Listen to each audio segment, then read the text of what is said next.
A historic day in Colorado. 8 DA offices have unveiled their data dashboards. You'll see what we see: case outcomes, race and ethnicity data, and key decision points for prosecutors. District attorneys gathered with Microsoft, prosecutorial performance indicators, and the Colorado Lab to debut the project more than a year in the making. This is something that people across the entire country talk about, but then never actually do.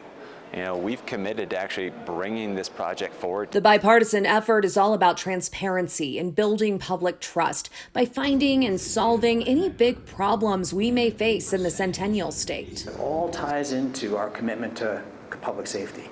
If we don't have the trust of the public, we can't actually achieve public safety. The dashboards will help the community better understand the work of the DA's offices. You can check trends in cases filed and resolved, patterns in how people are treated, how the offices address serious crime, and protect and serve victims. We are doing this to start hard conversations, and I think every DA referenced that today, and it's really an example of how we want to build community. Colorado is the first in the nation to move towards statewide use of data to improve fairness and effectiveness of the criminal justice system.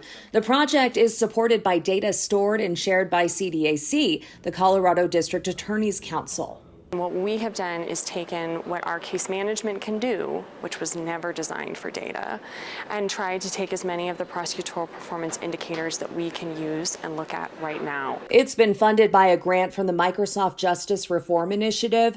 The next phase of the project will be to create the tools and infrastructure needed to scale up the use statewide.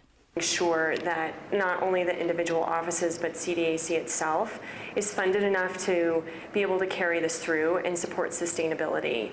But for now, a historic step to help our communities better understand how their DA offices work. And while the community conversations continue, the offices can better identify promising practices and programs and find out where additional training could be useful. Colorado is really on the cutting edge to lead this transparency effort nationally.